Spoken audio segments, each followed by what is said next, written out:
నమస్కారం metro news కి స్వాగతం. ప్రతి సోమవారం కలెక్టరేట్ లో జరిగే ప్రజా సమస్యల పరిష్కార వేదికలో కేంద్ర సహాయ మంత్రి పెమ్మసాని చంద్రశేఖర్ పాల్గొన్నారు. కలెక్టరేట్ లో జరిగిన గ్రీవెన్స్ లో మంత్రి పెమ్మసాని చంద్రశేఖర్ పాల్గొన్నారు. ప్రజలు ఎదుర్కొంటున్న సమస్యలను త్వరితగతిన పరిష్కరించాలని అధికారులను ఆదేశించారు. అనంతరం పలువురు కక్షిదారులతో మాట్లాడి వారి సమస్యలను తెలుసుకుని సంబంధిత అధికారులకు ఆదేశాలు జారీ చేశారు. అనంతరం మంత్రి పెమ్మసాని చంద్రశేఖర్ మీడియాతో మాట్లాడారు. రాష్ట్ర ప్రభుత్వం ప్రతిష్టాత్మకంగా తీసుకుని ఈ పరిష్కార వేదిక నిర్వహిస్తుందని అన్నారు. ఎక్కువగా భూములకు సంబంధించిన ఫిర్యాదులే వస్తున్నాయని వివరించారు. గ్రీవెన్స్ కు వచ్చిన ఫిర్యాదులు దాదాపు అన్ని పూర్తి చేయాలని అధికారులను ఆదేశించామని వెల్లడించారు. మరోసారి కలెక్టరేట్ కు వచ్చి కేవలం అధికారులతోనే సమీక్ష నిర్వహిస్తామని చెప్పారు. గత 5 ఏళ్ల వైసీపీ పాలన సరిగ్గా లేక అధికారులు మొద్దు నిద్రలో ఉన్నారని అన్నిటినీ సరిచేస్తామని చెప్పారు. ఎన్ని వీలైతే అంత మ్యాక్సిమం సాల్వ్ చేసే విధంగా చేయమని అధికారులందరినీ ఆదేశించాం. అదేవిధంగా ఇది పబ్లిక్ అందరూ ఉన్నారు. ఈ రోజున ఇన్కన్వీనియన్స్ అవుతుందని ఎక్కువ రివ్యూ తీసుకోలేదు. ఇంకోసారి విడిగా వచ్చి అధికారులందరినీ ఇంకోసారి వాళ్ళ మాత్రమే కూర్చోబెట్టి మాట్లాడి ఈ పెండింగ్ ఇవన్నీ కూడా 1 by 1 వెళ్తాం. వెళ్ళి సాధ్యమైనంత వరకు పేద ప్రజలు, ఇక్కడికి వచ్చే వాళ్ళందరూ సామాన్య ప్రజలు, వాళ్ళకి సాధ్యమైనంత తక్కువ ఇబ్బంది ఉండే విధంగా, తక్కువ సార్లు ఇక్కడికి వచ్చే విధంగా, ఫాస్ట్గా ప్రాబ్లం సాల్వ్ అయ్యే విధంగా చేయడంలో భాగమే ఇలాంటి ఈరోజు సడన్ విజిట్. Thank you. అదేనమ్మా, ఇప్పుడు ఇందులో సమస్య యాంగిల్లో వెళ్ళాలి. ఒక్కొక్కళ్ళు ఏంటంటే కుటుంబాలు ఎప్పుడో మా తాతలతో మాకు రాసి ఇచ్చారంటారు స్థలం. ఇప్పుడు నేనే విన్నాను మా తాతగారు ఇచ్చారంటారు. డాక్యుమెంట్లు ఉన్నాయంటే డాక్యుమెంట్లు లేవు సార్, మేము మాటల్లో అనుకున్నాం, పాస్ పుస్తకాల్లో ఉంది, రిజిస్ట్రేషన్ ఏమో వాళ్ళ పేరు మీద ఉంది, వాళ్ళు మా మీద దౌర్జన్యం చేస్తా అన్నారు. ఇది ఒక రోజుతో తేలేటువంటి విషయం. ఇలాంటివి దీనికే కోర్టులు ఇన్ని రోజులు పడుతున్నాయి. కోర్టు సిస్టమ్స్ కనుక ప్రాపర్గా ఉంటే మనకి ఎంత ఇబ్బంది ఉండదు. ఇలా కేస్ బై కేసెస్ మీద కొన్ని డిలే అవుతున్నాయి. కొన్ని చోట్ల ఎక్కడన్నా అధికారుల నిర్లక్ష్యం ఉంటే అట్లాంటి వాటిల్లో మేము సాల్వ్ చేయగలిగే కొన్ని ఉంటాయి. కూటమి ప్రభుత్వం విద్యా వ్యవస్థలో సమూల మార్పులు తెచ్చేందుకు కృషి చేస్తుందని ఎమ్మెల్యే నసీర్ అహ్మద్ తెలిపారు. విద్యా సంస్థల్లో మౌలిక వసతుల కల్పనకు చిత్తశుద్దితో పనిచేస్తుందని ఆయన చెప్పారు. మంత్రి నారా లోకేష్ చొరవతో విద్యా సంస్థల్లో అన్ని వసతులు కల్పిస్తున్నట్లు ఎమ్మెల్యే నసీర్ అహ్మద్ తెలిపారు. ఉమెన్స్ కళాశాలలో నూతనంగా నిర్మించిన టాయిలెట్స్ ను ఆయన ప్రారంభించారు. విద్యార్థులకు ఎక్కడా అసౌకర్యం కలగకుండా అన్ని చర్యలు తీసుకుంటున్నట్లు ఎమ్మెల్యే చెప్పారు. అదేవిధంగా నూతన భవనాన్ని నిర్మించనున్నట్లు, ప్లే గ్రౌండ్ ను ఆధునీకరించనున్నట్లు తెలిపారు. విద్యార్థులు చక్కగా చదువుకొని రాణించాలని కోరారు. కార్యక్రమంలో కార్పొరేటర్ పోతురాజు సమత, ప్రిన్సిపల్ సునీత తదితరులు పాల్గొన్నారు. రాష్ట్రంలో కూటమి ప్రభుత్వం ఏర్పడ్డ తర్వాత విద్యా వ్యవస్థలో సమూలమైనటువంటి మార్పులు తీసుకొని రావడంతో పాటు ప్రతి ఒక్క విద్యా సంస్థలో కూడా ప్రైవేటుకు ధీటుగా సదుపాయాలు కల్పించాలనేటువంటి లక్ష్యంతో ముందుకు సాగుతున్నటువంటి పరిస్థితున్నాయి. అందులో భాగంగా పెండింగ్లో ఉన్నటువంటి ఈ టాయిలెట్స్ని గత 6 నెలల ముందు ఇక్కడికి విజిట్ చేసినప్పుడు అసంపూర్తిగా ఉన్నటువంటి బిల్డింగ్ని పూర్తి చేయాలని చెప్పి ప్రిన్సిపల్ సునీత గారు, అలాగే ఆర్ఐ గారు, మిగతా స్టాఫ్ అందరూ కూడా కోరడంతో వీళ్ళకు ఉన్నటువంటి college development fund, college tuition ఫీజులో ఉన్నటువంటి ఫండ్ని యూటిలైజ్ చేసుకునేటువంటి విధంగా గౌరవ మంత్రివర్యులు నారా లోకేష్ గారి దృష్టికి తీసుకుని వెళ్ళి పర్మిషన్ తీసుకొని రావడం జరిగింది. ఒక 6 నెలల్లోనే దాదాపు బిల్డింగ్ కూడా పూర్తయి ఈరోజు ఇనాగ్రేట్ కూడా చేసుకోవడం. గ్రౌండ్ దీన్ని కూడా వెంటనే రాబోయేటువంటి ఒక 15 to 20 డేస్లో దీని మీద ఒక ఈ గారి దగ్గర ఒక ఎస్టిమేట్స్ తీసుకొని ఎంత అవుతుందో తప్పకుండా ఆ ఫండ్స్ను కూడా తీసుకొని వచ్చేటువంటి కార్యక్రమం చేస్తాం. కంప్లీట్ చేయించండి, కొంచెం పై నుంచి ఫండ్ రిలీజ్ చేయించండి అని మన ఎమ్మెల్యే గారు కూడా వెంటనే లోకేష్ బాబు దగ్గర నుంచి శాంక్షన్ చేయించడం జరిగింది. ఆ అమౌంట్ 10 లక్షల రూపాయల దాకా. ఆ అమౌంట్తో ఈరోజు చాలా చక్కగా మోడర్న్గా కూడా టాయిలెట్స్ అనేది నిర్మించారు. చాలా చక్కగా 2 floors, first floor, second floor చాలా చక్కగా, మళ్ళీ హ్యాండిక్యాప్ వాళ్ళు కూడా స్పెషల్గా టాయిలెట్స్ అవి కూడా కట్టించడం జరిగింది. ఇవన్నీ కూడా మేము ఇప్పుడు అంతా పరిశీలించడం కూడా జరిగింది.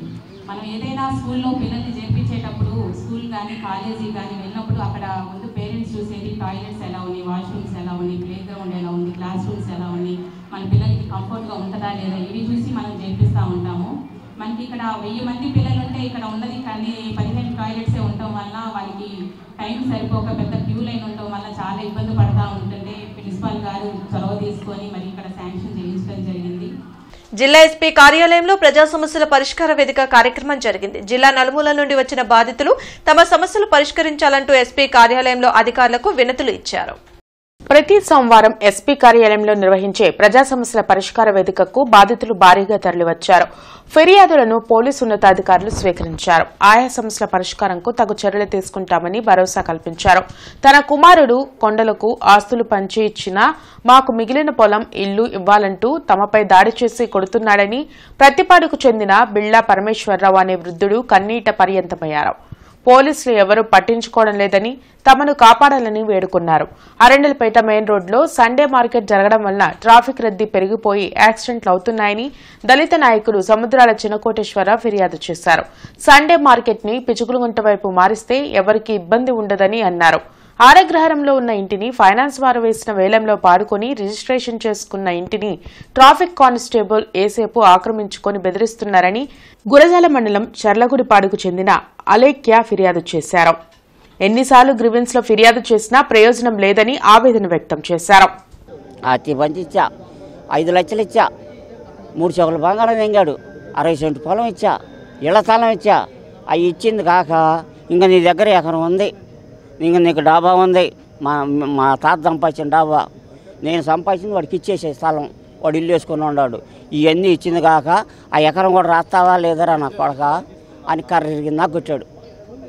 రోజు ఇదే తాగి రావటం కొడతాం. ముగ్గురైతే ఒకటి చనిపోయాడు, 2 ఉన్నారు. 2 ఉంటే ఒక అబ్బాయి, పెద్ద అబ్బాయి తాగుతాడు, ఆడు కూడా తాగి నా మీదకి రాడు, మమ్మల్ని ఇద్దరం కనిపెట్టుకొని ఉంటాడు. కనిపెట్టుకుంటే వాడినేమంటాడు, నా కొడక వాడినేంతో ముసలిని చూస్తారని వాడి మీదకి పోతాడు. మళ్ళీ అరే తల్లిదండ్రులు ఏమన్నా చూడపోతే అట్టరా అని అంటాడు. అంటే ఈడే కీస్ ఇచ్చాక నెక్స్ట్ డే తర్వాత నుంచి ఎవరైతే ప్రీవియస్ ఓనర్ ఉన్నారో అతను వచ్చేసి ఏసేపు గంటేల ట్రాఫిక్ కానిస్టేబుల్ వెస్ట్ జోన్కి సంబంధించి 2 టౌన్ పోలీస్ స్టేషన్కి అతను వాళ్ళ భార్య వీళ్ళందరూ వచ్చేసి వాళ్ళ మనుషులు వచ్చేసి ఇల్లు మాది, ప్రాపర్టీ మాది, మీకు సంబంధం లేదు అని చెప్పేసి దౌర్జన్యంగా వాళ్ళు ఇంటి తాళాలు పగలగొట్టి ఇంట్లోకి వెళ్ళిపోయారండి వాళ్ళు. మేము కొద్దిగా భయంతో వీడియో తీసాము. ఆ వీడియో ప్రూఫ్ కూడా ఉంది, ఆ వీడియో ప్రూఫ్ కూడా ఉందండి మా దగ్గర. సో ఎస్పీ గారి గ్రీవెన్స్లో పెట్టాము. అది ఎస్పీ గారి గ్రీవెన్స్లో పెడితే అతనేమో కింద సిఐ గారికి, డిఎస్పీ గారికి ఫార్వర్డ్ చేసి అప్డేట్ ఇవ్వమని చెప్పాడు. దాదాపు 4 రోజుల నుంచి తిరుగుతున్నామండి. 4 రోజుల నుంచి తిరిగినాక మాకేం అప్డేట్ లేదు. సిఐ గారు, డిఎస్పీ గారు, మళ్ళీ ఎస్పీ గారు 2 సార్లు కలిసాము. వాళ్ళకి చెప్పడం అయితే ఫార్వర్డ్ చేసి చెప్తున్నారు ఎస్పీ గారు సారు. బట్ మాకు ముందుకైతే ఫాలోఅప్ ఏం అవ్వట్లేదు. సో మా ఇల్లు ఖాళీ చేపి వాళ్ళని దౌర్జన్యం వెళ్ళిన వాళ్ళని ఖాళీ చేయించి మా ఇల్లు మాకు ఇవ్వాల్సిందిగా కోరాము మేము సార్ని. తరపున గతంలో 2-3 సార్లు గ్రీవెన్స్లో ఎస్పీ గారి నోటీస్కి, అడిషనల్ ఎస్పీ గారికి, ట్రాఫిక్ డిఎస్పీకి ఇవ్వడం జరిగింది. అదేవిధంగా కమిషనర్ కూడా ఇచ్చాం. ఏంటంటే సండే మార్కెట్ వలన చాలామందికి ప్రమాదాలు జరుగుతున్నాయి. వాళ్ళు శంకుర్లాస్ నుంచి అరండాలపేట 15వ లైన్ వరకు వ్యాపారం చేసుకోవడం చిన్న వ్యాపారస్తులు కాదంట్లా. కానీ ఆ ట్రాఫిక్ వలన ఏంటంటే మరీ రోడ్డు మీదకి వచ్చి నడిచే వాళ్ళకు కూడా ఇబ్బంది కలుగుతుంది. నా దృష్టి 2-3 సార్లు ముసలోళ్ళు దెబ్బలు తగిలితే హాస్పిటల్ అడ్మిట్ చేయడం జరిగింది. దాన్ని కమిషనర్ దృష్టి తీసుకు మారుద్దామన్నారు. సేమ్ టైం ఇప్పుడు కమిషనర్ కూడా ఎస్పీ గారి నోటీస్కి ఇచ్చి లెటర్ ఇచ్చినామంటే నేను అది వచ్చి మేడం గారికి ఇచ్చాను, ఎస్పీ గారి నోటీస్కి కూడా ఇచ్చాము. కాబట్టి సండే మార్కెట్ అనేది పిసికిలగుంట వైపు మారిస్తే ఎవరికి ఇబ్బంది ఉండదు, ప్రశాంతంగా ట్రాఫిక్ కూడా ఉండదు. కాబట్టి దీన్ని ప్రజలకి అందరికి కూడా ఇబ్బంది లేకుండా బాగుంటుందని ఈ విషయాన్ని ఎస్పీఆర్ నోటీస్కి తీసుకురావడం జరిగింది. విశాఖ ఉక్కు కర్మాగార ప్రైవేటీకరణను ఉపసంహరించుకోవాలంటూ విశాఖ ఉక్కు పరిరక్షణ వేదిక ఆధ్వర్యంలో కలెక్టరేట్ ఎదుట ధర్నా నిర్వహించారు. కలెక్టరేట్ ఎదుట జరిగిన ధర్నా కార్యక్రమంలో ఏఐటీయూసీ, సిఐటియు, ఏఐఎఫ్టియు సంఘాల నేతలు వెలుగురి రాధాకృష్ణమూర్తి, దండా లక్ష్మీనారాయణ, కూరపాటి కోటయ్య పాల్గొన్నారు. ఈ సందర్భంగా వారు మాట్లాడుతూ విశాఖ ఉక్కు ఆంధ్రుల హక్కు అని, ఎంతో మంది బలిదానాలతో ఉక్కు పరిశ్రమ సాధించుకున్నామని పేర్కొన్నారు. కేంద్ర, రాష్ట్ర ప్రభుత్వాలు ప్రైవేటీకరణ చేసేందుకు సన్నాహాలు చేస్తున్నారని మండిపడ్డారు. దానిలో భాగంగానే 4,000 మంది కాంట్రాక్ట్ కార్మికులను తొలగించారని అన్నారు. వెంటనే తొలగించిన కార్మికులను ఉద్యోగంలో చేర్చుకొని విశాఖ ఉక్కు కర్మాగారం ప్రైవేటీకరణ అంశం ఉపసంహరించుకోవాలంటూ డిమాండ్ చేశారు. ఈ కార్యక్రమంలో మేడా హనుమంతరావు, ఆకిటి అరుణ్ కుమార్, జంగాల చైతన్య, ఆదిని కల్సన్ తదితరులు పాల్గొన్నారు. ఆంధ్రప్రదేశ్ ప్రభుత్వానికి తెలుసు విశాఖ ఉక్కు ఫ్యాక్టరీని ప్రైవేటీకరణ చేయబోము అని చెప్పి ప్రకటనలు చేస్తూ ఉన్నారు. కానీ వాస్తవంగా అది ప్రైవేటీకరణ దిశగా వెళతా ఉంది. వర్కర్స్ని తీసేయటం అనేటువంటి దుర్మార్గం. వచ్చినటువంటి 11,000 కోట్ల రూపాయల ప్యాకేజ్ కాదు, అది రుణం. ఆ రుణం దాన్నైనా సక్రమంగా ఉపయోగించకుండా, కాంట్రాక్ట్ కార్మికులకు ఇవ్వాల్సినటువంటి వేతనాలు ఇవ్వకుండా, అర్ధవేతనాలు ఇచ్చి నడుపుతూ కాంట్రాక్ట్ కార్మికులకు ద్రోహం చేస్తూ ఉన్నారు. ఈ విశాఖ ఉక్కు ఫ్యాక్టరీని కాపాడుకోవటానికి కార్మిక సంఘాలు ఇప్పటికి అనేక పోరాటాలు చేసినాయి. అన్ని రకాల పోరాటాలు చేసినప్పటికీ, అన్ని రాజకీయ పార్టీలు కోరుకుంటున్నప్పటికీ, శాసనసభ కూడా తీర్మానం చేసినప్పటికీ ప్రైవేటీకరణ మాత్రం ఆగటం లేదు. కాబట్టి ఇది అప్రజాస్వామికం, ప్రజా వ్యతిరేకం, ఆంధ్రప్రదేశ్ ప్రజల యొక్క మనోభావాలకు వ్యతిరేకంగా ఉండటం అనేటువంటిది దీన్ని వ్యతిరేకిస్తున్నాం. ప్రధానంగా విశాఖ ఉక్కు ప్రైవేటీకరణ కాకుండా ఉండాలంటే కేంద్ర ప్రభుత్వమే చర్యలు తీసుకోవాలి. ప్రైవేటు సంస్థలకి సొంత గనులు ఇస్తున్న ఈ కేంద్ర ప్రభుత్వం రాష్ట్రానికే తలమానికంగా ఉన్న విశాఖ ఉక్కుకు మాత్రం సొంత గనులు కేటాయించకపోవటం వల్లే ఈరోజు విశాఖ ఉక్కు తీవ్రమైన పరిస్థితుల్లో ఏర్పడింది. కాబట్టి సెయిల్లో విలీనం చేయాలని, ప్రైవేటీకరణ ఆపాలని చెప్పేసి ఈ పోరాటం కొనసాగుతుంది. ఇప్పటికైనా సరే రాష్ట్ర ప్రభుత్వం కేంద్ర ప్రభుత్వంతో సంప్రదించి విశాఖ ఉక్కు ప్రైవేటీకరణ ఆపే విధంగా చర్యలు తీసుకోవాలని చెప్పేసి చంద్రబాబు నాయుడు గారిని ఈ సందర్భంగా డిమాండ్ చేస్తున్నాం. వల్లభనేని వంశీని వైద్య పరీక్షల నిమిత్తం పోలీసులు జీజీహెచ్కి తీసుకొచ్చారు. శ్వాసకోశ సంబంధిత సమస్యలతో ఇబ్బంది పడుతున్న వల్లభనేని వంశీని జీజీహెచ్కు తీసుకొచ్చారు. నకిలీ ఇళ్ల పట్టాల కేసులో రిమాండ్ ఖైదీగా ఉన్న వైసీపీ నేత వల్లభనేని వంశీ అస్వస్థతకు గురికావడంతో కంకిపాడు ఆసుపత్రిలో వైద్యం అందించిన పోలీసులు మెరుగైన వైద్యం కోసం గుంటూరు జీజీహెచ్కు తరలించారు. తన భర్తకు ఆరోగ్యం సరిగ్గా లేదని తనను ఎమర్జెన్సీ రూంలోకి పంపించమని పోలీసులు వేడుకున్నా వంశీ భార్యను రిమాండ్ ఖైదీగా ఉన్నారు కాబట్టి అనుమతించలేమని పోలీసులు చెప్పారు. వైద్య పరీక్షల అనంతరం పోలీసు వాహనంలో విజయవాడకు ఆయన్ని తరలించారు.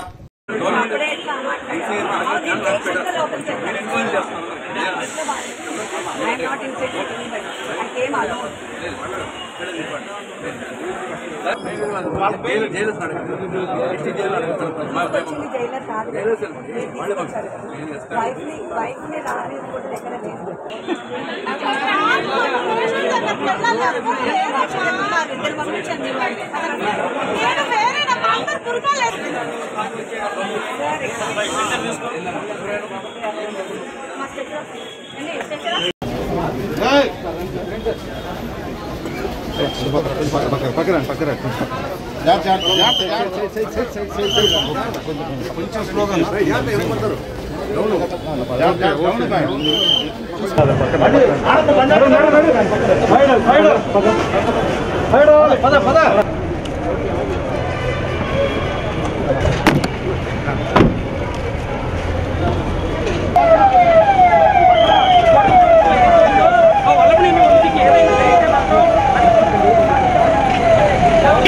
చెప్పడం జరిగింది. తెలుసుకుని ఆమె వచ్చే లోపుకి ఆయన లోపల తీసుకెళ్ళి మరి ఏం టెస్టులు చేశారో ఏంటో ఆమెకు కూడా తెలియకుండా మరి ఆమెని దాదాపుగా గంటన్నర బయట నుంచోబెట్టి ఆయన గురించి అసలు ఆమె అడుగుతుంది ఒకటే, అసలు ఎందుకు తీసుకొని వచ్చారు, ఏ పరిస్థితిలో తీసుకొని రావాల్సి వచ్చింది అని చెప్పి అడగడం జరిగింది. అలాగే ఆమె కోర్టు నుంచి కూడా ఆర్డర్స్ తీసుకొని రావడం, ఈయనకి మరి టెస్టులు చేయాలి, ఈ టెస్ట్ చేయాలి, స్లీప్ టెస్ట్ చేయాలని చెప్పి జీజీఎస్లో అవైలబుల్ ఫెసిలిటీ ఉందని తీసుకొని వచ్చారు. కానీ ఇక్కడ ఆ ఫెసిలిటీ లేదు. ఇక్కడికి వచ్చి మరి ఈసీజీ అలాగే న్యూరాలజీ డాక్టర్ని తీసుకొని వచ్చి జస్ట్ చూయించడం జరిగింది.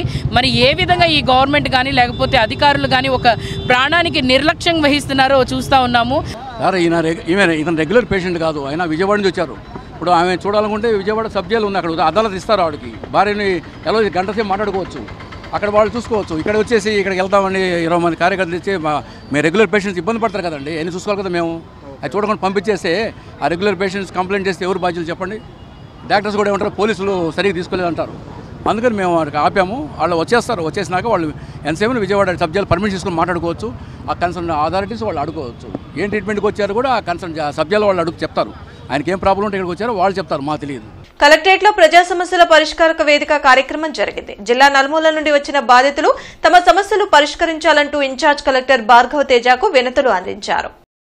ప్రతి సోమవారం కలెక్టరేట్లో నిర్వహించే ప్రజా సమస్యల పరిష్కార వేదికకు బాధితులు బారులు తీరారు. ఫిర్యాదులను జిల్లా ఉన్నతాధికారులు స్వీకరించారు. ఆయా సమస్యల పరిష్కారంకు తగు చర్యలు తీసుకుంటామని భరోసా కల్పించారు. తన ఎకరం 5 సెంట్ల పొలాన్ని ఆన్లైన్ నుంచి తొలగించి కాజేయాలని తెలంగాణకు చెందిన వ్యక్తులు బెదిరించి దాడులకు పాల్పడుతున్నారని, అమినాబాద్ కు చెందిన నబీ సాహెబ్ ఫిర్యాదు చేశారు. బృందావనగార్డెన్స్లోని విభిన్న ప్రతిభావంతుల వసతి గృహం ఆక్రమణకు గురైందని అధికారులు చర్యలు తీసుకుని ఇప్పించాలని విభిన్న ప్రతిభావంతుల నాయకుడు బ్రహ్మయ్య ఫిర్యాదు చేశారు.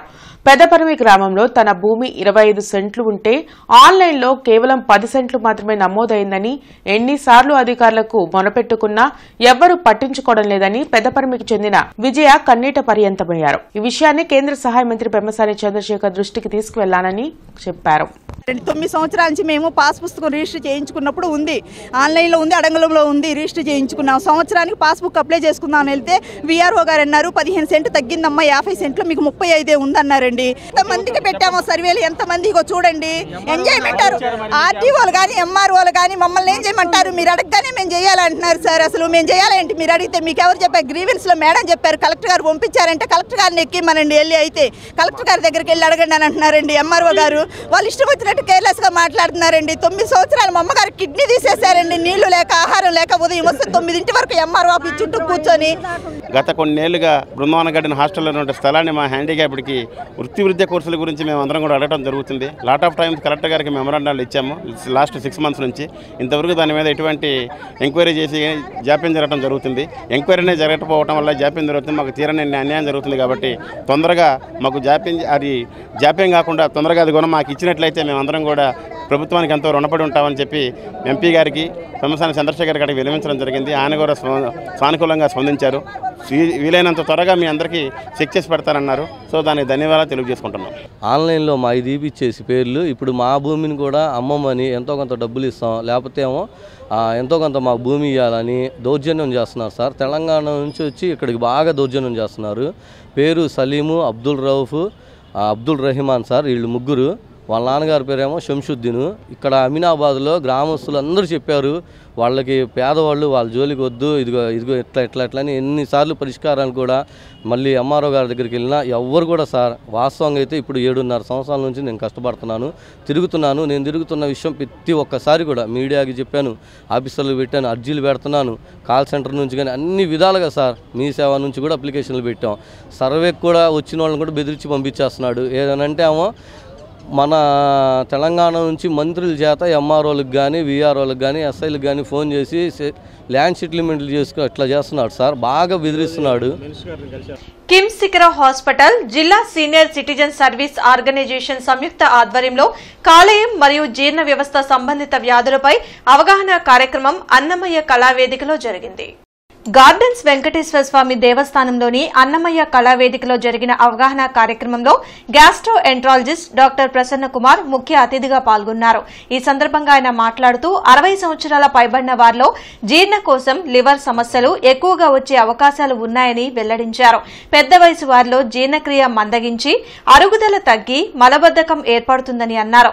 మలబద్ధకం తరచూ వస్తున్న వారు వైద్యుల్ని సంప్రదించాలని సూచించారు. ఈ కార్యక్రమంలో ఆలయ committee chairman Mastanayya, Tirupatayya, senior citizen service organisation సభ్యులు పాల్గొన్నారు. జీర్ణకోశం మరియు లివర్ సమస్యలు చూస్తూ ఉంటారు. ఎందుకంటే 60 సంవత్సరాలు పైబడిన తర్వాత చాలా మందికి రకరకాల కోమార్బిడిటీస్ ఉంటాయి. అంటే షుగర్ కానీ, బీపీ కానీ, లేకపోతే గుండె సమస్యలు కానీ, ఇతర సమస్యలు కానీ ఎక్కువగా ఉంటాయి. సో దీనివల్ల ఏంటంటే వాళ్ళకి చాలా ఈజీగా జీర్ణకోశం మరియు లివర్ సమస్యలు వచ్చే అవకాశం చాలా ఈజీగా ఉంటుంది అన్నమాట. 60 సంవత్సరాలు దాటిన తర్వాత జీర్ణకోశంలో జీర్ణశక్తి కూడా చాలా మందగిస్తుంది. సో దీనివల్ల మనకి చాలా త్వరగా జీర్ణకోశ సమస్యలు వచ్చే అవకాశం ఉంటుంది. దాంతోపాటు 60 సంవత్సరాలు పైబడిన వాళ్ళకి జీర్ణకోశము మరియు పెద్ద పేగులకు సంబంధించిన క్యాన్సర్ వచ్చే లక్షణాలు కూడా చాలా ఎక్కువగా ఉంటాయి అన్నమాట. సో ఈరోజు మనం ఒక్కొక్క వ్యాధి గురించి డీటెయిల్గా మాట్లాడుకుందాం. కాకుమానువారు తోటలో ఉన్న కార్మిక శాఖకు చెందిన స్థలంలో వాకింగ్ ట్రాక్, పార్కు ఏర్పాటు చేయాలని సిపిఐ నేతలు అసిస్టెంట్ లేబర్ కమిషనర్ కు వినతి పత్రం అందజేశారు. అరండల్పేటలోని లేబర్ కార్యాలయం వద్ద సిపిఐ నగర కార్యదర్శి కోటా మాల్యాద్రి మీడియాతో మాట్లాడారు. కాకుమానివారి తోటలో 14 ఎకరాల భూమి నిరుపయోగంగా ఉందని, దానిలో ముఖ్యమంత్రి చంద్రబాబు నాయుడు 6 ఎకరాలు ఆసుపత్రికి కేటాయించారని తెలిపారు. మిగిలిన భూమిలో ప్రజల కోసం పార్కును నిర్మించి వాకింగ్ ట్రాక్ ఏర్పాటు చేయాలని కోరారు. ఈ కార్యక్రమంలో సిపిఐ జిల్లా నాయకులు పాల్గొన్నారు. ఏదైతే మరి వెల్ఫేర్ సెంటర్లో నిరుపయోగం స్థలాన్ని మరి బదిలీ చేయమని లేబర్ డిపార్ట్మెంట్ని వారిని కోరడం కోసం రావడం జరిగింది. ఈ ప్రాంతంలో మరి సుమారు 1,00,000 పైగా ప్రజలు ఉన్నారు. వాళ్ళకి మరి వాకింగ్కి వెళ్ళాలంటే ఓ పక్క ఎన్టీఆర్ స్టేడియం, రెండో పక్క బీఆర్ స్టేడియం ఉంది తప్ప ఈ దగ్గర ఏమీ లేదు. కాబట్టి త్వరితగతిన పార్కు నిర్మాణం చేపట్టి వెల్ఫేర్ సెంటర్లో వాకింగ్ ట్రాక్ని ఏర్పాటు చేయాలని సిపిఐగా కోరుతా ఉన్నాం. నగర mayor Koyamudi Ravindra, commissioner Puri Srinivasulu, MLA Galla మాధవితో కలిసి 21వ వార్డులోని Bhanuprasad colony, Shankar Goyal colony, Shashank Goyal colony, KVP colony తదితర ప్రాంతాల్లో పర్యటించి మెగా క్లీన్ కార్యక్రమాన్ని పరిశీలించారు. ఈ సందర్భంగా మేయర్ మాట్లాడుతూ క్లీన్ అండ్ గ్రీన్ గుంటూరు నగరం కోసం నగరంలో వార్డుల వారీగా చేపట్టిన మెగా క్లీనింగ్ కార్యక్రమంలో గుర్తించిన ఫిర్యాదుల్ని 48 గంటల్లోనే పరిష్కరించాలని అధికారులను ఆదేశించారు. కల్పిత ఆధారాలతో వైసీపీ నేతలపై అక్రమ కేసులు పెడుతున్నారని మాజీ మంత్రి మేరుగ నాగార్జున మండిపడ్డారు. ఈ సందర్భంగా మేరుగ నాగార్జున మీడియా సమావేశంలో మాట్లాడుతూ పిన్నెల్లి రామకృష్ణారెడ్డి, నందిగం సురేష్ ఇప్పుడు కాకాణి గోవర్ధన్ రెడ్డిని జైల్లో వేశారు. అధికారులను కూడా జైల్లో వేస్తున్నారు. స్కిల్ కేసులో చంద్రబాబును అరెస్టు చేశారనే కారణంగా ఇప్పుడు కక్ష కట్టి అరెస్టులు చేస్తున్నారని మేరుగ నాగార్జున దుయ్యబట్టారు. ఒక ప్రక్క లాండ్ ఆర్డర్ను పూర్తిగా మీ చేతిలో తీసుకున్నారు. ఒక ప్రక్క మీరేమో రాష్ట్రంలో అధికారంలో రావటానికి ఎన్ని హామీలు ఇచ్చారు, ఎన్ని అబద్ధపు హామీలు ఇచ్చారు. ఒక్క హామీలన్నా నిర్వర్తించారా? నిర్వర్తించాలన్న ఆలోచన మీకుందా? ప్రజలకు ఉపయోగపడాలన్న ఆలోచన ఉందా? ప్రజల కోసం పనిచేయాలన్న ఆలోచన ఉందా? మీకు లేదు. మీకు లేనే లేదు. మీ పరిపాలనలో ఏ సెక్టర్ అయినా తీసుకోండి, విద్య, ఆరోగ్యం, వ్యవసాయం, ఎడ్యుకేషన్, హైర్ ఎడ్యుకేషన్ ఏది తీసుకున్నా డోల్ డ్రమ్స్కి వెళ్ళిపోయినాయి గమనించమని అడుగుతా ఉన్నా. కడపలో జరుగుతున్న Telugu Desam party Mahanadu 2025కి APIDC chairman డేగల ప్రభాకర్ 10 లక్షల రూపాయల విరాళాన్ని టీడీపీ కేంద్ర కార్యాలయంలో అందజేశారు. ఈ సందర్భంగా ఆయన మాట్లాడుతూ కడప జిల్లాలో నిర్వహించనున్న మహానాడు కార్యక్రమాన్ని విజయవంతం చేయడానికి ప్రతి ఒక్కరూ కృషి చేయాలన్నారు. Commissioner Puli Srinivasulu GT road, KVP colony రోడ్లోని పలు ప్రాంతాల్లో పర్యటించి ప్రజారోగ్య, ఇంజనీరింగ్ అధికారులకు తగు ఆదేశాలు జారీ చేశారు. ఈ సందర్భంగా కమిషనర్ మాట్లాడుతూ జీఎంసీ ప్రజారోగ్య విభాగ కార్మికులు, సూపర్వైజర్లు ఇతర విధుల్లో ఉండటానికి వీల్లేదని, వారు కేటాయించబడిన పారిశుద్ధ్య పనుల్లోనే ఉండాలని ప్రజారోగ్య అధికారులకు స్పష్టం చేశారు. ఈ వార్తలు ఇంతటితో సమాప్తం. నమస్కారం.